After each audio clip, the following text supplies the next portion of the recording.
नमस्कार दोस्तों, स्वागत है आपका हमारे चैनल संदीप टेक्नो स्टडी में।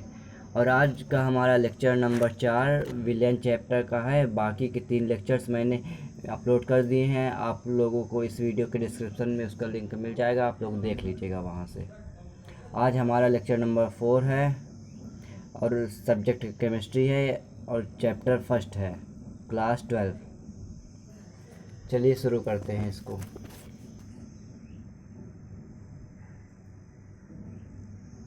पहले जानेंगे कि आज हम लोग क्या क्या पढ़ने वाले हैं। आज के हमारी टॉपिक क्या हैं। आज हम लोग सबसे पहले पढ़ेंगे, कल हम लोगों ने अणुसंख्य गुणधर्म का प्रकार देखे थे, आज उसके पूरे बारे में जानकारी देखेंगे, इतनों के बारे में। आज हम लोगों को ज़्यादा टॉपिक कवर नहीं हो पाएगा, तो इन कुछ टॉपिक्स को मैं मिटा दे रहा हूँ।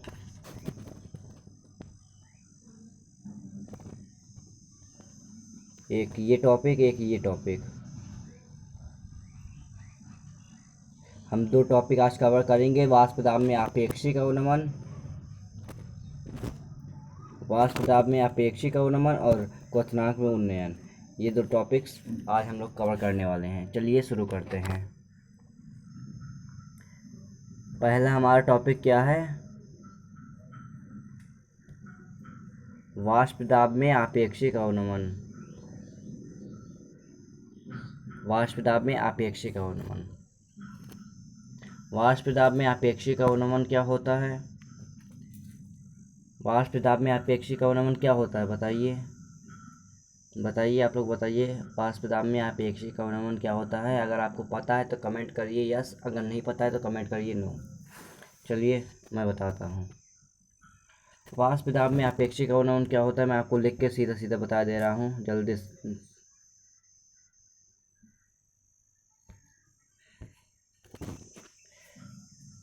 जब किसी वाष्पशील विलायक में जब किसी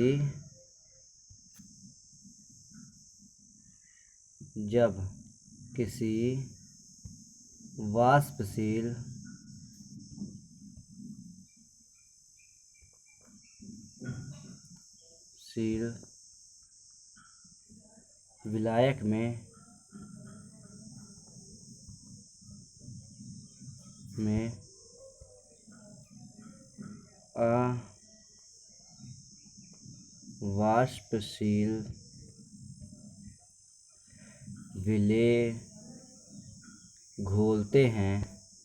जब किसी वाष्पशील विलायक में हम अवाष्पशील विलेय को घोलते हैं तो जो अवाष्पशील विलेय के कण होते हैं वो सतह पर आ जाते हैं, जिसके कारण वाष्प दाब में कमी आ जाती है, जिससे वाष्प दाब में अवनमन होता है।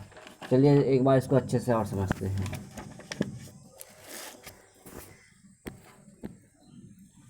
जैसे कि जब हम किसी वाष्पशील विलायक में कोई भी अवाष्पशील विलेय को मिला देते हैं तो क्या होता है कि इनके अणुओं की पृष्ठ को छोड़कर जाने की क्षमता कम हो जाती है, जिससे इनका वाष्प दाब भी कम हो जाता है। इसे ही वाष्प दाब का अवनमन कहते हैं। वाष्प दाब का अवनमन कहते हैं, आपेक्षिक अवनमन नहीं। आपेक्षिक अवनमन मैं आगे आपको बताऊंगा। आपेक्षिक अवनमन ये रहा। क्या होता है आपेक्षिक अवनमन? वाष्प दाब का अवनमन और शुद्ध विलायक के वाष्प दाब का को आपेक्षिक अवनमन कहते हैं। समझे आप लोग? नहीं समझे ना, वापस समझाता हूँ। वाष्प दाब का अवनमन लेना है।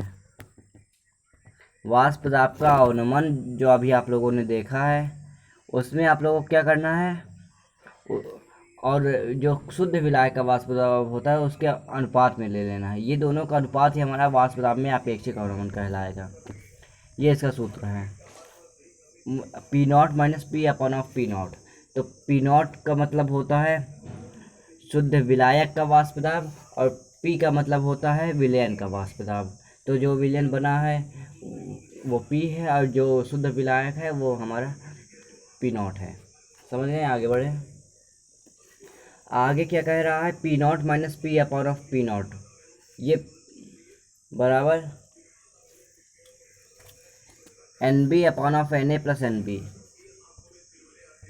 N B P naught minus P upon of P naught बराबर N B upon N A plus N B. मतलब कि ये मोल भिन्न है, ये मोल भिन्न है, मोल भिन्न है, ये इसका मोल भिन्न का सूत्र होता है। जैसे कि इसको मैं थोड़ा सिंप्लीफाई करके लिखने की कोशिश कर रहा हूँ, आप लोग समझिएगा। P naught minus P upon of P naught, ये बराबर एक्स बी को ही तो हम लोग N B upon of N A plus N B लिखे थे, N B upon of N A plus N B. जो एक्स बी आया है ये आया है आवासशील विलय के लिए राउट का नियम से। क्यों?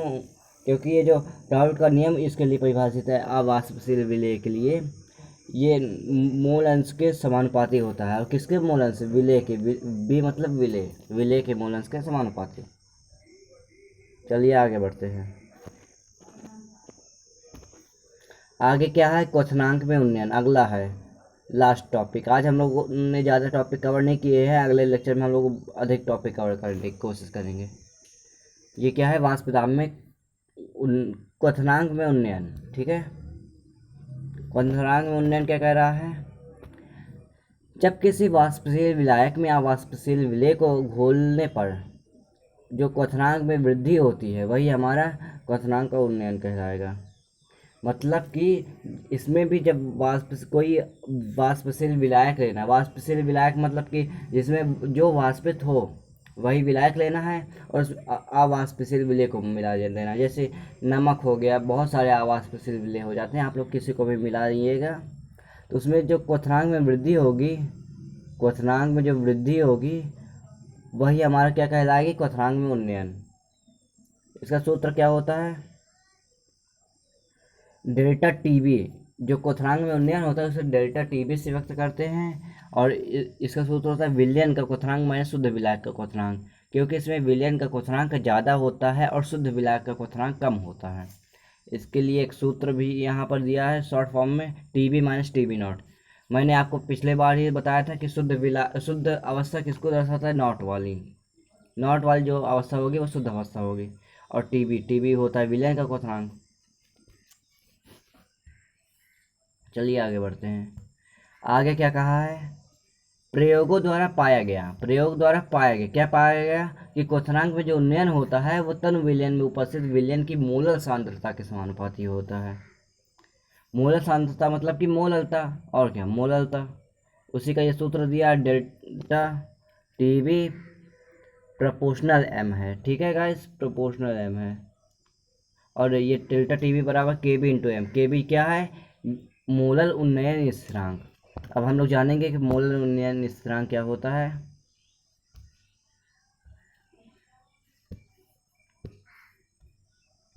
ये रहा, वो मोलल उन्नयन स्थिरांक क्या होता है?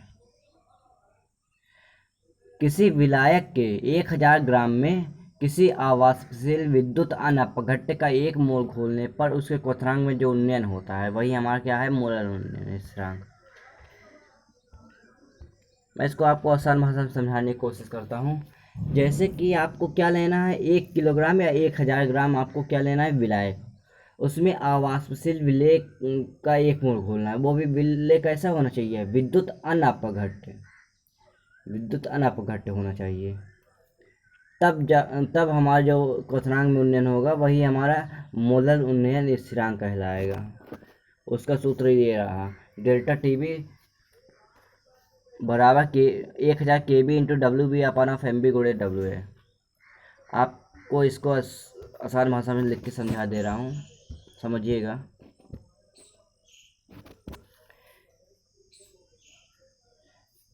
एक सेकेंड, आपको कौन सा सूत्र समझाना था? हाँ, डेल्टा टी बी बराबर के B 1000 K B into W B. Delta T B बराबर 1000 K B into WB upon of MB into WA है। ये आपका सूत्र हो जाएगा मोलर उन्नयन स्थिरांक का। तो इसमें आपको क्या समझना है, ये क्या है, ये है क्वथनांक में उन्नयन, ये क्या है विलेय का भार, और ये क्या है विलेय का अणुभार, और ये विलायक का भार। 1000 का गुणा हम लोगों ने क्यों किया, क्योंकि इसका ग्राम में हम द्रव्यमान ले रहे हैं इसलिए। चलिए आगे बढ़ते हैं। बस इतना ही आज के लिए, बाकी के टॉपिक हम लोग कल कवर करेंगे। कल की वीडियो हमारी कुछ ज़्यादा लंबी होगी, आप लोग जुड़े रहिएगा और वीडियो को शेयर कर दीजिएगा। अगर आपको वीडियो पसंद आई हो तो वीडियो को लाइक करिएगा।